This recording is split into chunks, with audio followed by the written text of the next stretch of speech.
जय श्री कृष्ण, राधे राधे। आप सभी का फिर से स्वागत है आपकी अपनी पूजा मैजिक मील में। मैं बड़े दिनों बाद वापस आई हूँ आप लोगों के बीच, अपनी वाईटी फैमिली के बीच। और मैं मेरी वाईटी फैमिली की, मेरी नियर डियर फैमिली की, मेरे सभी फ्रेंड्स एंड रिलेटिव की बहुत बहुत शुक्रगुजार हूँ कि आप लोगों ने मुझे इतना प्यार दिया, आप लोगों ने मुझे इतना सपोर्ट किया। आज भी मैं आप लोगों के लिए छोटों से लेके बड़ों तक सभी की मनपसंद फेवरेट चाट लेके आई हूँ, और वो फेवरेट चाट है basket chaat.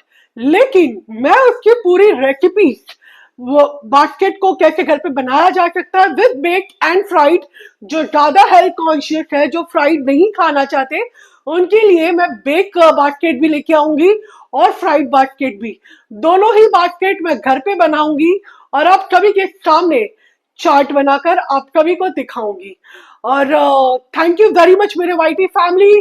Just in within 1.5 year of my channel, मेरी चैनल बहुत ज्यादा नहीं है, मैं आप लोगों के बीच में बहुत नई आई हूँ, लेकिन फिर भी 1.5 साल में आप लोगों ने मुझे बहुत बहुत बहुत प्यार दिया। I have crossed my 500 subscribers and thank you so much to each and every family member, friend, relative, and my YT family. Special thanks to you and this recipe dedicated to all my YT family. Let's go. Friends, मुझे यहाँ पे चाट बनाना है और basket चाट बनाना है, तो पहले कुछ ingredients की ज़रूरत पड़ेगी। तो यहाँ पे मैंने ले लिया है फ्रेशली कट धनिया पत्ती, उबले हुए आलू, onion, cucumber, red tomato, beetroot. Tomato तो रेडी होते हैं लेकिन मैंने थोड़ा टाइम पास कर लिया। यहाँ पे मेरे पास ड्राई पार्सले लीव्स है, अगर आपके पास फ्रेश हो तो आप फ्रेश जरूर यूज करिए। एक क्यूब चीज का है। चाट बनाना है तो चाट मसाला तो लगेगा ही। यहाँ पे मेरे पास गार्लिक चटनी अवेलेबल नहीं है तो मैं थोड़ा सा गार्लिक पाउडर यूज कर रही हूँ, रेड चिली पाउडर और बॉइल्ड कॉर्न। लेकिन ये सब तो सलाद है, बास्केट की फिलिंग है, तो अब बास्केट तो बनानी है ना, तो आइए उसका हम लोग आटा गूंथ लेते हैं पहले, और उसके बाद हम ये फिलिंग की वेजिटेबल चॉप करेंगे। तो आइए फ्रेंड्स, हम लोग आटा गूंथना शुरू करते हैं। तो मैं यहाँ पे आप लोगों को बता दूं, एक सीक्रेट टिप मैं आप लोगों के साथ शेयर करूंगी कि जब भी हम समोसे, कचौड़ियाँ या ऐसे बास्केट की पूरी या सेव पूरी की पापड़ी जब भी हम लोग कुछ बनाते हैं तो हमें उसमें चाहिए खस्तापन, करारापन। तो जब हम आटे के मोयन के अंदर घी डालते हैं ना, तो उससे होता है खस्ता और करारापन। लेकिन जब हमें कोई चीज सॉफ्ट चाहिए, जैसे कि रोटी, फुलके, पराठे, वो सारी चीजें जब हमें सॉफ्ट चाहिए, तो हम लोग जब तेल का मोयन डालते हैं, उसके बाद जब आटा गुथ जाए हमारा, तो आटा गूंथने के बाद हम लोग उसे घी से अगर मसलेंगे ना, तो वही उतना ही सॉफ्ट होगा हमारा रोटी, पराठा एंड ऑल। वो अगर आप लोग भी यही ट्रिक से करते हैं तो मुझे कमेंट बॉक्स में जरूर बताइए। यहाँ पे मैंने डाल दिया है नमक और अजवाइन, जिसके अब इसका आटा हमें नॉर्मल पूड़ियों की तरह नहीं लगाना है, थोड़ा सा सख्त लगाना है और टाइट डो लगाना है, क्योंकि हमें ये समोसे के जैसा जो क्रिस्पी हमारा जो ऊपर आउटर लेयर होता है, जो पापड़ी रहती है सेव पूरी की, हमें वो चाहिए। तो उसके लिए हमें इसमें वैसा ही डो हमें तैयार करना है। सॉरी, होता है कभी कभी ऐसा, आई होप आप लोगों के साथ भी ऐसा हुआ होगा।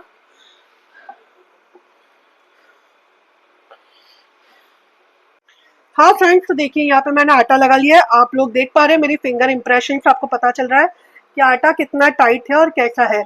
अब मैं इस आटे को थोड़ी देर रेस्ट पे रखती हूँ और अब हम लोग सलाद काट लेते हैं। हम लोग को बहुत बारीक बारीक सारे सलाद कट करने हैं, तो आइए अब हम लोग देख लेते हैं कि हमें पहले क्यूकुम्बर कैसे कट करना है। मैं इस तरीके से पील कर लूंगी पूरा क्यूकुम्बर।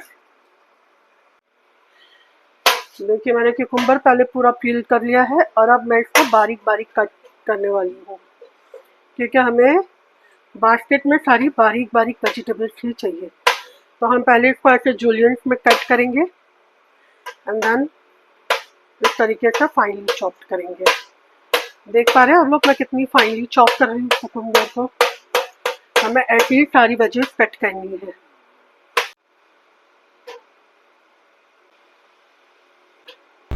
तो फ्रेंड्स यहाँ पे टमाटो फाइनली चॉप हो चुके हैं। मैंगो के मैंने आगे और पीछे के जो डंठल होते हैं वो मैं निकाल चुकी हूँ। और अब हमें मैंगो को भी फाइनली चॉप करना है और फिर ऑनियन। और अब यहाँ पे बीट को हमें काटना नहीं है, कद्दूकस करना है। उसको फाइनली घिस के हमें लेना है, क्योंकि ये हमें जो इसके थ्रेड्स है बीट रूट के वो हमें डेकोरेशन के लिए चाहिए, जो कि हम। और यहाँ पर मैंने कढ़ाई चढ़ा दी है, एक तरफ ऑयल है और दूसरी तरफ मैंने नमक डाल के कढ़ाई को रख दिया है, क्योंकि उसमें हमें जो हमारी जो बास्केट है उसको हमें बेक करना है। तो अब आप यहाँ पे बहुत आसानी से ऑयल भी मतलब डीप फ्राई भी कर सकते हैं और बेक भी कर सकते हैं। It's totally up to you कि आपको कौन सा तरीका आसान लगता है। तो मैं बस यही कह रही थी कि जो आपका गेस्ट अगर घर में है, जो आप लोगों को अगर बहुत ज़्यादा हेल्थ कॉन्शियस है और अगर आप लोग फ्राइड चीज़ नहीं खाना चाहते तो आप बेक भी कर सकते हैं। यहाँ पे मैंने चकला और बेलन ले लिया है और अब मैं आप लोगों को ऑयल थोड़ा सा चकले पे ऑयल लगाकर मैं आप लोगों को बताऊंगी कि उसको हमें बेलना कैसे है। एकदम फाइनली थिन पूरियां बनानी है, हमें एकदम पतली बनानी है। और no matter what the shape, क्योंकि ये जो मोल्ड है वो शेप होल्ड कर लेगा अपना। तो हमें उस मोल्ड को बहुत अच्छे से चिपकाना है, पूरी पूड़ियों को बहुत अच्छे से चिपकाना है। उसमें अगर कुछ भी एक्स्ट्रा बच जाता है तो हम उस एक्स्ट्रा पोर्शन को निकाल भी देंगे। और इसी तरीके से हम हर एक प्लीट यानी कि मोल्ड की हर एक कोने तक हम उस आटे को पहुँच दिए। देखिए जो मैं बता रही हूँ वो एक्स्ट्रा आटा था, तो वो मैंने उसको निकाल दिया है और उसको डिटैच कर दिया। मैंने फिर से उसको जो पूड़ी थी वो मैंने मोल्ड में अटैच कर दी है। देखिए मैं अटैच कर रही हूँ, वैसे ही आप भी अटैच कर सकते हैं। देखिए पूरी तरीके से मोल्ड मैंने कवर कर दिया है। और अब ये मोल्ड मैं डालूँगी हॉट ऑयल में। और जब आप इसका तलोगे, जब आप इसको फ्राई करोगे तो फ्लेम एकदम ही स्लो होनी चाहिए। और उसके बाद डालने के बाद थोड़ा सा मीडियम फ्लेम कर देना, जैसे कि मैंने आप देख पा रहे होंगे कि मैंने फ्लेम बढ़ा दी है। और अब बारी आती है जो हमने बेक की थी वो हाई फ्लेम पे थी, उसको मैंने लो फ्लेम पे, बेकिंग वाली कढ़ाई को मैंने लो फ्लेम कर दिया है। और ठीक इसी तरह मैं आपको दूसरी पूड़ियाँ भी बेल के बता देती हूँ ताकि आप लोगों को कोई कन्फ्यूजन ना रहे। मैं फिर से बोल रही हूँ, no matter what the shape of your puri, क्योंकि ये जो शेप है वो मोल्ड का शेप आने वाला है और मोल्ड आपकी जैसी भी पूड़ी होगी वो शेप पूरा अच्छे से होल्ड कर देगा। बस इतना ध्यान रखना कि पूड़ी बेलने से पहले आप चकले पे थोड़ा सा ऑयल ग्रीस कर लें, जिससे पूड़ियाँ वहाँ पर चिपके नहीं। देखिए आपको मैं दोबारा बता रही हूँ, बहुत ही फाइन लेयर है, बहुत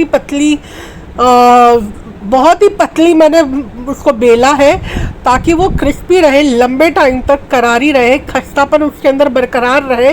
तो इसलिए हमें एकदम पतला पतला उसको बेलना है।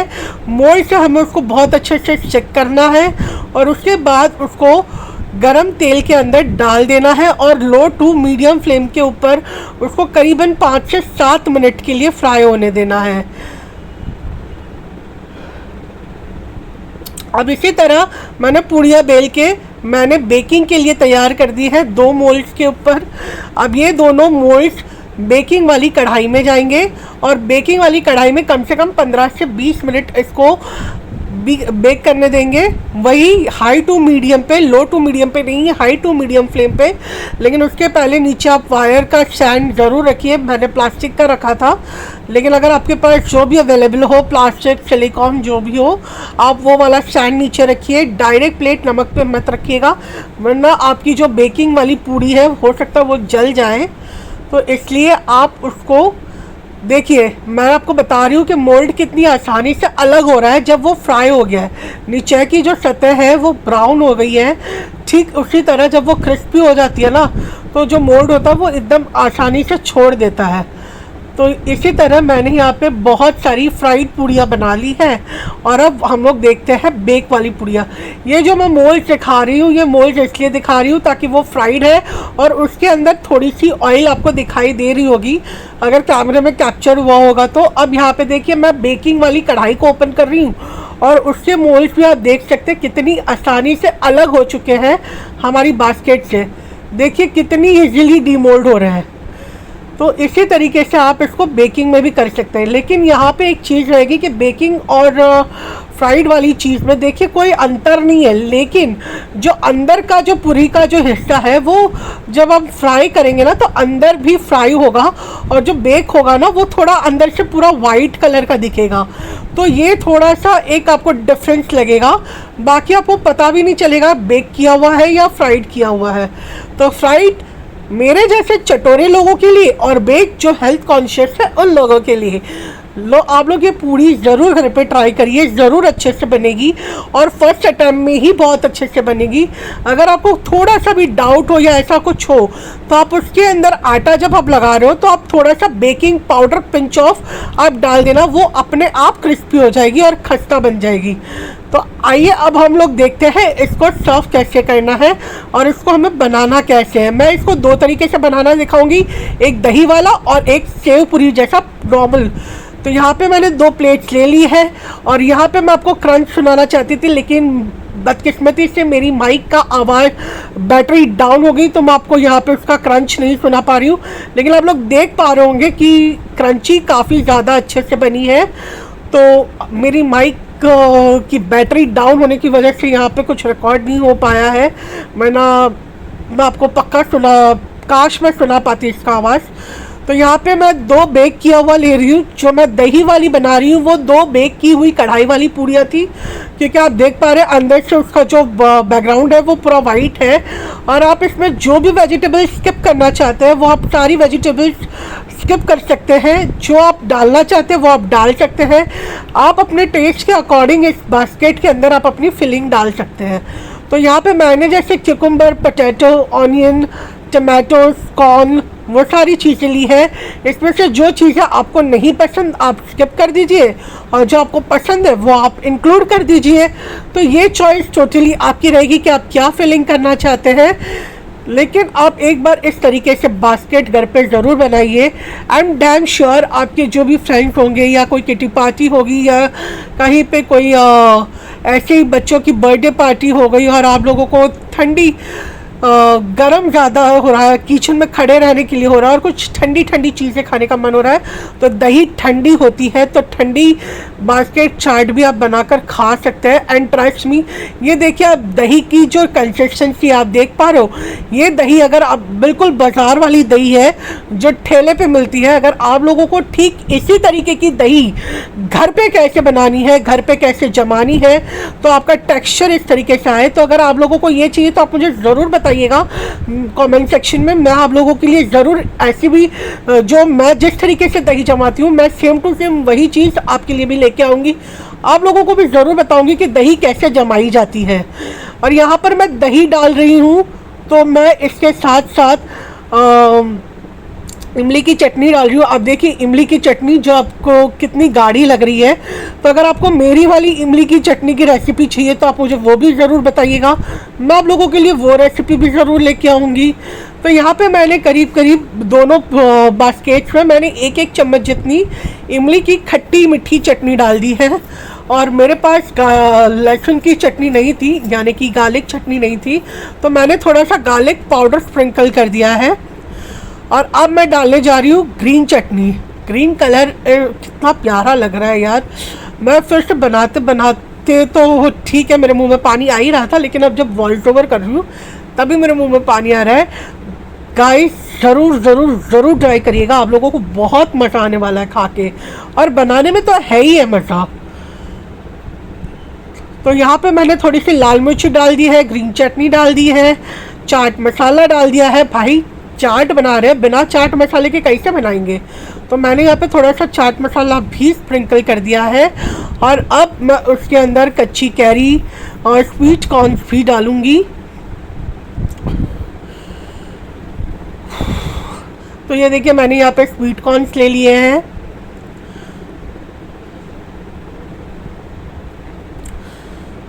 स्वीट कॉर्न्स मेरे पास जो थे वो फ्रोज़न थे, अगर आप लोगों के पास फ्रेश अवेलेबल हो तो आप लोग फ्रेश डाल दीजिए। यहाँ पे जो हम लोगों ने बीट को कद्दूकस किया था, बीट रूट को, तो उसकी जो पतली पतली जो थ्रेड्स निकली है वो हमें यहाँ पे सर्विंग में जो हमें डेकोरेशन करनी है प्लेट को, उसके लिए ड्रेसिंग में हमें काम आ रही है। और आप देख पा रहे कितना कलरफुल चाट लग रहा है ये। और इसके ऊपर अब मैंने बारीक सेव डाल दी है। और ये हमारा खूब सारा हरा धनिया गया यहाँ पे। मैंने कच्चे आम को भी डाला था। देखिए कितना प्यारा लग रहा है ना ये। अगर आप लोगों को भी मेरी रेसिपीज अच्छी लगती है, मेरी मेहनत अच्छी लगती है, आप लोग उसको ट्राई करना चाहते हैं तो आप ज़रूर ट्राई करिए। और प्लीज़ जिस तरीके से आपने अभी तक मुझे सपोर्ट किया है, ठीक वैसे ही आप मुझे आगे भी सपोर्ट करते रहिए। तो अब मैं यहाँ पे बना रही हूँ कॉमन वाली बिना दही के। तो उस पर मैंने ग्रीन चटनी और इमली की चटनी मैंने फिर से डाल दी है खूब सारी, क्योंकि मैं थोड़ा सा तीखा खाना पसंद करती हूँ। तो इमली की चटनी मैंने कम डाली है, लेकिन मैंने ग्रीन चटनी भर भर के डाली है। अब यहाँ पे मैं कॉर्न्स डाल रही हूँ भर भर के। मुझे कॉर्न्स भी बहुत पसंद है। और मैंने कच्चे आम को भी डाल दिया है, बारीक कटे हुए कच्चे आम है। और यहाँ पे मैंने बीट की थ्रेड्स लगा दी है जो मैंने कद्दूकस किए हुए थे। और अब मैं यहाँ पे मेरी मोस्ट फेवरेट, मेरी जान बचती है जिसमें, वो है चीज़। तो मैं इसमें भर भर के चीज़ डालूँगी। और इसमें मैं सेव नहीं डालूँगी क्योंकि मैं चीज़ डाली हुई हूँ, तो मैं चीज़ के टेस्ट के साथ कोई कॉम्प्रोमाइज़ नहीं करना चाहती। इसलिए मैंने यहाँ पे चीज़ को अच्छे से ग्रेट कर लिया है और मैंने भर भर के चीज़ डाल दी है। और अब इसको फाइनल जो है डेकोरेशन वो है हरे धनिया की फ्रेश पत्तियाँ, तो मैंने वो डाल दी है। अब देखिए ये भी कितना प्यारा लग रहा है। तो आप लोग इसको ज़रूर ट्राई करिए। और अगर आप लोगों को अच्छा लगता है, देखिए फ्रेंड्स, इस तरीके से आप सर्व करोगे तो आप अपनी तारीफ़ तो पाओगे ही पाओगे, साथ में लोगों की वाहवाही भी लेके जाओगे, दिल जीत लोगे आप इस रेसिपी से। तो अगर आप लोग को तो पता ही है कि अगर आप लोगों को मेरी मेहनत अच्छी लगी हो, मेरी रेसिपीज अच्छी लगी हो, तो आप लोगों को क्या करना है, सिर्फ एक लाइक, एक कमेंट, एक शेयर, एक सब्सक्राइब और मेरे लिए ढेर सारा मोटिवेशन और आप लोगों का प्यार। जब आप मेरी वीडियोस को लाइक करते हैं, कमेंट करते हैं, शेयर करते हैं, सब्सक्राइब करते हैं, तो मुझे इतना मोटिवेशन मिलता है कि मैं आप लोगों के लिए कुछ नया जल्दी से लेके आऊँ। और अब मैं जा रही हूँ इसको ट्रायल करने के लिए। तो मैं बताती हूँ कि मैं दही वाली खा रही हूँ और इसका क्रंच इतना प्यारा था, इतना प्यारा क्रंच आ रहा था कि मेरा तो दिल चला गया। मतलब दिल लूट लिया मेरी इस बास्केट ने, मेरा ही दिल लूट लिया। जी कर रहा था मैं अपने हाथों को चूम लूँ। तो मैं चलिए इसको निपटाने, मिलते हैं